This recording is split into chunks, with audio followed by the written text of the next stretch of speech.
Ever imagine yourself captaining a ship, feeling that ocean spray, navigating the open seas? I mean, it's romantic, right? But what does it really take to be a ship captain? That's what we're diving into today. With RoleCatcher. Exactly. They're like, think career counselor, but for the high seas. Seriously, they've got it all. In-depth guides, interview prep, even advice on how to make your resume stand out to those AI recruiters everyone's talking about. So if you're ready to go from daydreaming about life on the ocean to, like, really understanding it, let's get into it. And you know what I find interesting? RoleCatcher doesn't sugarcoat things. Oh, good. It's not all like epic sunsets and commanding these huge vessels. Right. They make it clear. A captain's job, big ship or small, comes down to responsibility. A lot of it. Okay, so let's break that down. When RoleCatcher says responsibility, what are we really talking about? Well, they get specific, which I appreciate. They've got all these scats, and over half, like 55% of a ship captain's job, falls under operations and control. Operations and control sounds a little manual-ish. It sounds dry, but that's where the real work is. It's managing every single thing on that ship. We're talking fuel efficiency based on the route, the weather, Oh, wow, okay. cargo distribution, got to keep the ship balanced, and maintenance. Every system on a strict schedule. Like the ultimate to-do list. But if you forget something, it could be disastrous. So it's not just steering the ship, it's knowing how everything works together. Exactly. And on top of that, a captain needs to know international maritime law. That's a whole other thing. So much to know. It makes you think becoming a captain, it's not about being like a natural sea dog. It's more about skills and constant learning. In fact, RoleCatcher has a whole section on continuous learning. Like, this is important if you're serious about this career. Because the maritime industry is always changing, right? Yeah. New tech, regulations, environmental concerns. A good captain has to adapt. Keep learning. Makes you wonder, how do you even become a captain? It's not like you just step off the dock and take command. Right. It's a process, and RoleCatcher lays it all out. Starts with entry-level jobs. Okay. And honestly, not glamorous. Think scrubbing decks, basic maintenance, proving you can handle the, well, less exciting stuff. A reality check for anyone who's romanticizing it, I guess. Totally. But even at this stage, RoleCatcher says you got to show certain qualities. Cleanliness, orderliness. Those seem small. On a ship, space is limited, safety is key. Those things matter. You're proving yourself before bigger responsibilities. Showing you can handle the little things first. Makes sense. But you do move up eventually, right? Oh, yeah. Gain experience, prove yourself, then maybe you're a junior officer. And that's where things get interesting. Why? What changes? You're not just doing your own tasks. You're supervising others, delegating, making sure it's done right. Wow, from taking orders to giving them. And in a high-pressure environment. Big step up in leadership, new skills needed. So that operations and control knowledge, that's where it gets real. Exactly. Now you're in the thick of it. Navigation, communication, safety drills. You're getting hands-on with everything a captain does. Learning by doing. But what about formal learning? RoleCatcher keeps saying continuous learning is important. Absolutely. A captain's education never really ends. They suggest staying current on industry stuff, going to conferences, even joining professional groups, networking, all that. So you're always learning, even when you're experienced. And that learning helps you climb the ranks, right? To senior officer, then eventually captain. Speaking of senior officer, what's that stage like, according to RoleCatcher? Well, the responsibility definitely ramps up. Now, you're not just handling the day-to-day stuff, but thinking big picture. Risk assessment, international regulations, making sure the whole operation is smooth and safe, of course. It's like the buck stops with the captain, or in this case, the senior officer who's almost there. RoleCatcher says 20% of a captain's job is leadership and management. That's a lot, considering everything else we've talked about. It makes sense, though, right? A ship's like a floating city, especially those huge cargo ships or cruise liners. Oh, yeah, true. You got a big crew, diverse group of people, sometimes hundreds, all working together under pressure, often far from home. Leading them well? That's essential. You forget about that human side of it amidst all the technical stuff. But RoleCatcher brings it back around, even when they're talking about like AI and the future of job hunting, which I wanted to ask you about. Oh, right. Yeah. They had some really interesting stuff on that. So how does AI even play into being a ship captain? You'd think that'd be safe from robots taking over. What does RoleCatcher suggest? Well, more and more companies, even maritime ones, are using AI to go through resumes.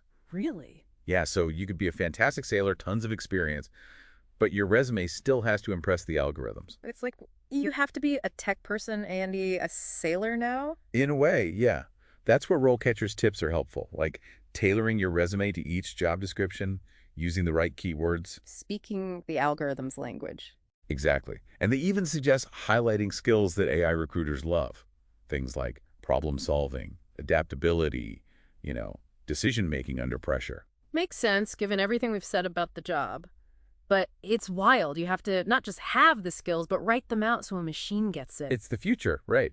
But hey, RoleCatchers like our guide. They've done the research, figured out the system, so we can too. Like having a secret weapon. But speaking of, well, not weapons, literally, going back to actually being a captain, we've talked responsibilities, challenges, the learning never stops. But what about the kind of person it takes? What does RoleCatcher say? They spent a good chunk of their guide on this, which I like. Because, yeah, skills and qualifications are one thing, but being a captain, it takes certain, I don't know, personality traits to handle it, especially in that kind of environment, demanding, often isolated. It's lonely at the top, as they say, and probably even lonelier when the top is a ship in the middle of the ocean. Right. That isolation, RoleCatcher talks about it. A good captain has to be okay with that, able to make tough calls alone, be really self-reliant. Sounds like someone who's really mentally strong, but also a leader. Because even if they're alone sometimes, they're in charge of the whole crew. Totally. And they need to be the kind of leader who can shift styles depending on what's going on. One minute it's firm, authoritative. The next it's understanding, compassionate. Reading the room. The room's a ship, maybe in a storm. High pressure. So who actually thrives in that? What does RoleCatcher say about, like, the pros and cons of the job itself? They're honest. It's not for everybody. Long hours, time away from home, could be dangerous. They don't romanticize that. It's the other side of the adventure, right? For every amazing sunrise, there's probably a rough night, bad weather, things breaking. But people still want this job. They do. And RoleCatcher touches on why. The feeling of accomplishment, getting a ship safely across the ocean, the friendships you make with your crew, you rely on each other, seeing the world, places most people only dream of. So it's like, it'll be tough, but the rewards are big, both personally and for your career. Exactly. And for the right person, that's worth it. Someone who likes a challenge, wants adventure, who finds it rewarding to master difficult things, lead a team to a goal. It's more than a job then. It's like a calling, almost. I think that's a great way to put it. It's respecting the sea, wanting to keep learning, and being dedicated to the responsibility that comes with being in charge of a ship and a crew. It really makes you think the kind of person drawn to this, the skills, the personality, it's unique. And it's not even just one ship captain type, right? RoleCatcher mentions the different ships you could command. It's easy to forget that, yeah. Yeah. Everyone pictures the captain on a huge cargo ship, but like you said, there's variety. RoleCatcher points that out. A captain might be an expert on one very specific type of ship, and those all have their own, challenges, rewards. So what kinds of specializations are we talking about? Give us the rundown. Well, you've got your tanker captains. They're the ones moving oil, hazardous materials all over the world.